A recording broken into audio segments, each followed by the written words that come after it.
और प्रगुण है परमेय संख्याओं के गुणा का, परमेय संख्याओं के गुणा का योग पर वितरण।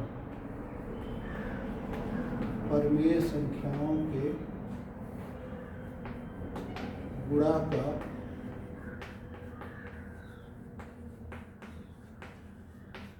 योग पर वितरण।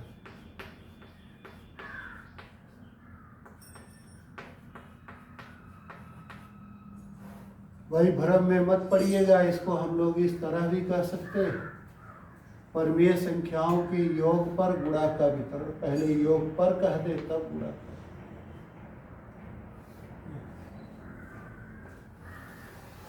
यदि किसी परमेय संख्या का दो परमेय संख्याओं के योग के साथ गुणा करें, प्राप्त होने वाला गुणनफल उस परमेय संख्या का उन दोनों अलग अलग परमेय संख्याओं के गुणनफल के योग के बराबर आता है, तो कहेंगे परमेय संख्याओं के गुणा का योग पर वितरण प्रगुण लागू होता है।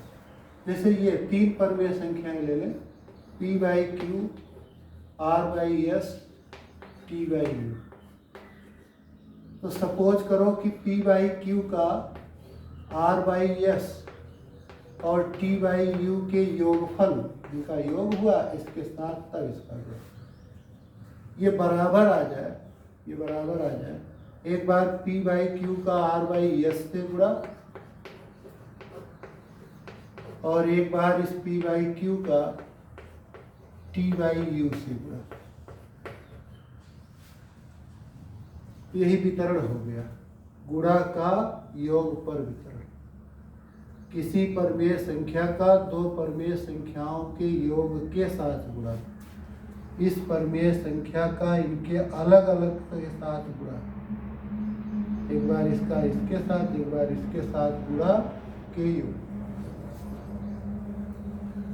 तो ये गुणा का योग पर वितरण कहलाता है। आप कोई उदाहरण लेके देखेंगे तो आता है, वितरण हो जाता है। जैसे ये तीन परमेय संख्याएं ले लें, ऋण 2/3 गुणे 4/5, इसके साथ मान लीजिए तीसरी परमेय संख्या जुड़ी है, ऋण 6/7। ये बराबर आना चाहिए, ऋण 2/3 का इस 4/5 के साथ गुणा, धन ऋण 2/3 का इस ऋण 6/7 के साथ। यही मान निकाल लेते हैं हम दोनों का, इसका अलग निकाल लें, इसका सेम होना चाहिए। इसका मान निकालेंगे तो ऋण 2/3, ये योग करना है। योग करने के लिए हर को धनात्मक बनाना है, आप धनात्मक बनाना सीख चुके हैं।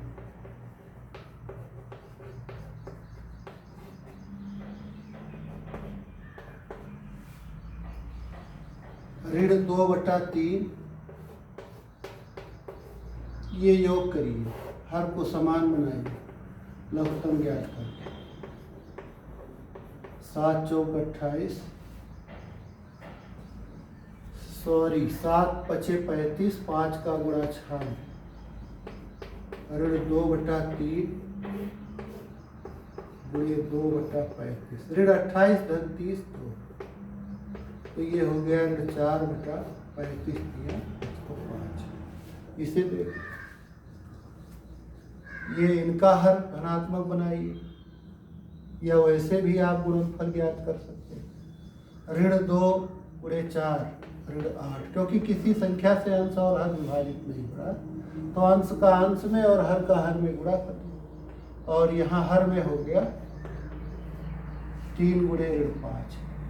यहाँ हो जाएगा ऋण 2 गुणे ऋण 6 धन 12, ये ऋण 21।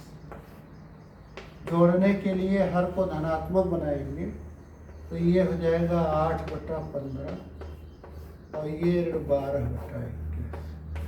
15 और 21 का लासापा ज्ञात करेंगे तो 105। 15 सत्ते 105, 7 का गुणा 8 में 21 पच्चे 105, ये हो जाएगा -60। तो 56 और ऋण 60, ये हो गया ऋण 4/105। तो इस प्रकार परिमेय दोनों समान आ गया। परिमेय संख्याओं के गुणा का योग पर विकर्ण होता है, ये प्रगुण लागू। अब आइए दो बहुत महत्वपूर्ण गुणों के बारे में अध्ययन करते हैं। परिमेय संख्याओं का योगात्मक प्रतिलोम और गुणात्मक प्रतिलोम।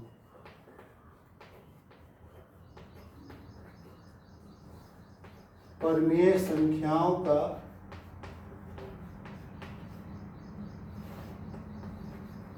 ऐसा नहीं है कि सिर्फ परिमेय संख्याओं के ही ये प्रतिलोम ज्ञात होते हैं। प्राकृतिक, पूर्ण, पूर्णांक सबके ज्ञात होते हैं। यहाँ हम लोग परिमेय संख्याओं के संदर्भ में पढ़ रहे हैं। परिमेय संख्याओं का योगात्मक प्रतिलोम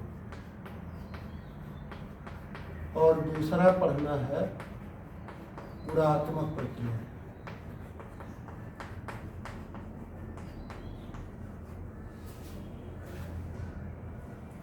ये कहा जाता है संक्षेप में योज्य प्रतिलोम, ये भी कहा जाता है गुणन प्रतिलोम। इसे अंग्रेजी में कहते हैं एडिटिव इनवर्स।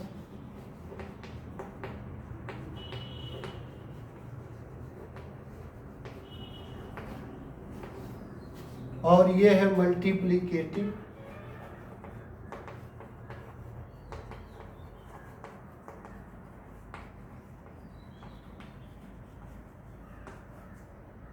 तो इसको हम लोग कह सकते हैं additive and multiplicative inverse of rational numbers. चलिए बारी बारी से देखते हैं। योगात्मक प्रतिलोम पहले देखें। योज्य प्रतिलोम या योगात्मक प्रतिलोम। एडिटिव इनवर्स,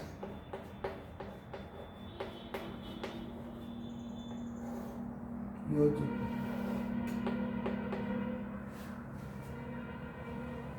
यदि किसी परिमेय संख्या में किसी ऐसी परिमेय संख्या को जोड़ा जाए कि योगफल 0 हो जाए,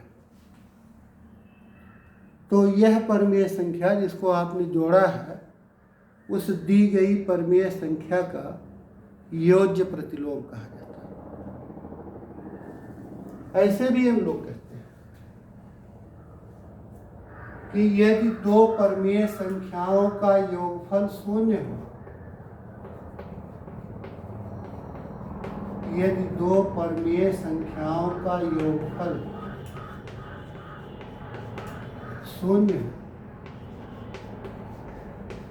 अभी मैंने बताया आपको ये योज्य प्रतिलोम सिर्फ परिमेय संख्याओं के लिए नहीं है, किसी भी संख्या के लिए। तो परिमेय हटा के भी हम कह सकते हैं यदि दो संख्याओं का योगफल 0 हो तो वह संख्याएं एक दूसरे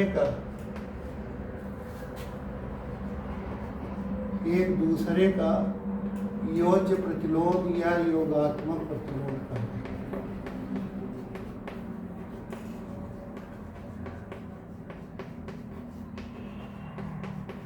जैसे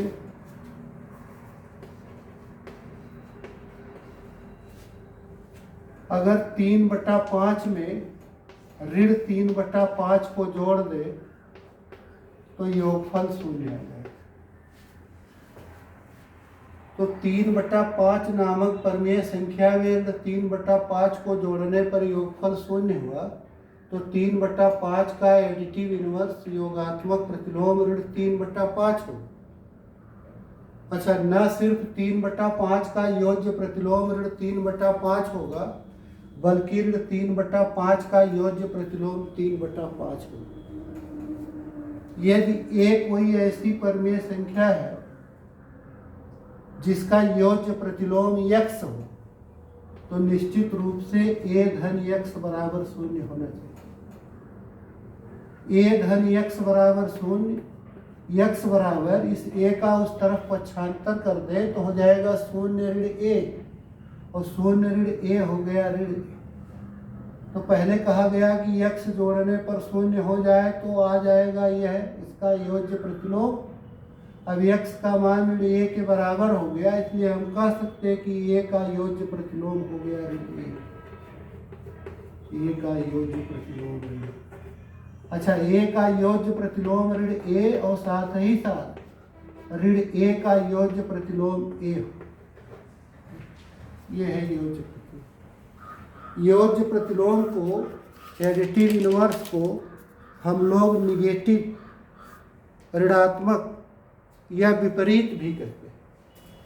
ये कह सकते हैं कि 3/5 का योज्य प्रतिलोम ऋण 3/5 है, या 3/5 का ऋणात्मक ऋण 3/5 है। ऋण 3/5 का ऋणात्मक 3/5 है, निगेटिव या विपरीत भी कहते हैं, अपोजिट। 3/5 का विपरीत ऋण 3/5, ऋण 3/5 का विपरीत 3/5। 5/12 है,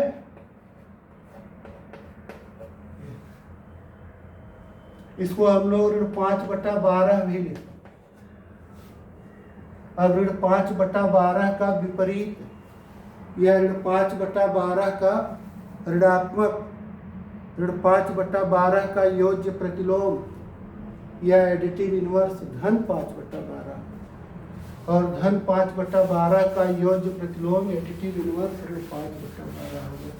तो आप समझ गए होंगे कि योज्य प्रतिलोम के लिए हमें मान को समान रखते हुए चिन्ह विपरीत कर देना है। ऋण वाली संख्या है उसका निकालना है योज्य प्रतिलोम, तो ऋण चिन्ह को धन में बदल दीजिए, मान वैसे रहे।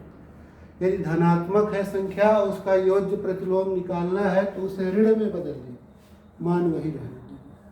अब आइए देखिए गुणात्मक प्रतिलोम। यदि दो परमेय संख्याओं का गुणा करने पर गुणनफल 1 आ जाए तो वह एक दूसरे का गुणात्मक प्रतिलोम कही जाती है। गुणात्मक प्रतिलोम या गुणन प्रतिलोम,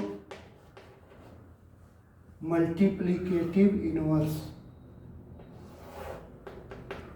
यदि दो संख्याओं का गुणा करने पर गुणनफल 1 हो जाए, परमेय संख्याओं के लिए पढ़ रहे हैं तो परमेय, यदि दो परमेय संख्याओं का गुणनफल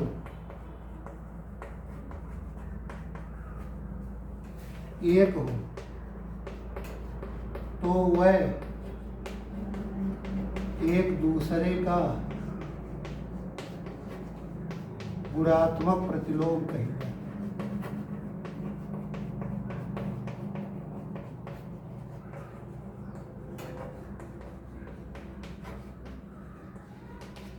जैसे ऋण 5 और 1/5, इनका गुणा करेंगे, ऋण 5 कैंसिल हो जाएगा तो 1 आ जाएगा। क्योंकि इन संख्याओं का गुणा करने पर 1 हो गया, गुणनफल 1 होना चाहिए।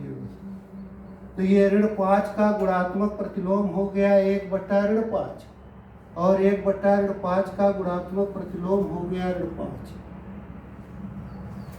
a का गुणात्मक प्रतिलोम आएगा 1/a, क्योंकि a के साथ 1/a का गुणा करेंगे तो 1 आ जाएगा।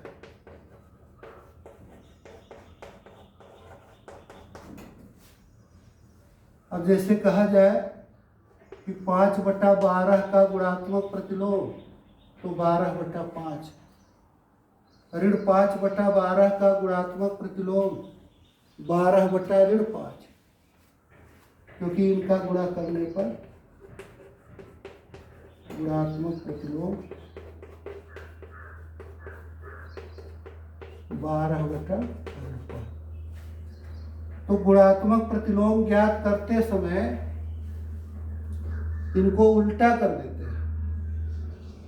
अंश वाली संख्या को हर में, हर वाली संख्या को अंश में कर देते हैं, लेकिन चिन्ह वही रहने देते हैं। फिर से एक बार स्पष्ट कर ले आप योगात्मक प्रतिलोम में मान वही रखते, चिन्ह विपरीत कर देते, लेकिन गुणात्मक प्रतिलोम में चिन्ह वही रखते हैं, संख्या को उलट देते, अंश वाली संख्या को हर में, हर वाली संख्या को अंश में कर देते हैं। तो आप इसका दिमाग में अस्थायी रूप से इसको बैठा लीजिए।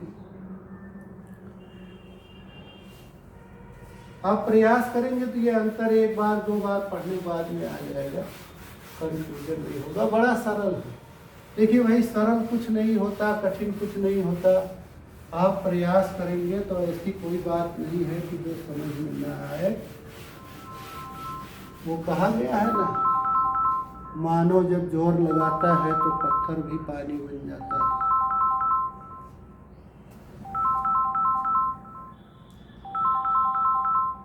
तो अब इसमें कुछ महत्वपूर्ण बातें, जैसे शून्य का कोई गुणात्मक प्रतिलोम नहीं होता, शून्य का कोई गुणात्मक प्रतिलोम नहीं होता।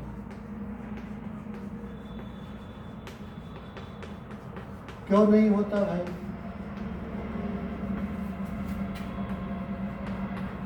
क्योंकि ऐसी कोई संख्या होगी ही नहीं कि शून्य के साथ गुणा कर दे और एक आ जाए, गुणनफल एक हो जाए। तो ऐसी कोई संख्या नहीं होगी कि शून्य के साथ गुणा कर देने पर एक आए। जिसका भी गुणा कर देने पर शून्य के साथ एक आता होता, वह ही शून्य का गुणात्मक प्रतिलोम होता। लेकिन चूंकि ऐसी कोई संख्या नहीं है कि शून्य से गुणा कर दे गुणनफल एक हो जाए, इसलिए कहते हैं शून्य का गुणात्मक प्रतिलोम नहीं होता। एक और ऋण एक, ये ऐसी दो संख्याएं हैं कि जो स्वयं का ही गुणात्मक प्रतिलोम, एक का गुणात्मक प्रतिलोम एक ही होता है, क्योंकि एक का एक से गुणा करेंगे तो ही एक आएगा, क्योंकि एक गुणे एक बराबर। इसी प्रकार ऋण एक का गुणात्मक प्रतिलोम भी ऋण एक ही होगा।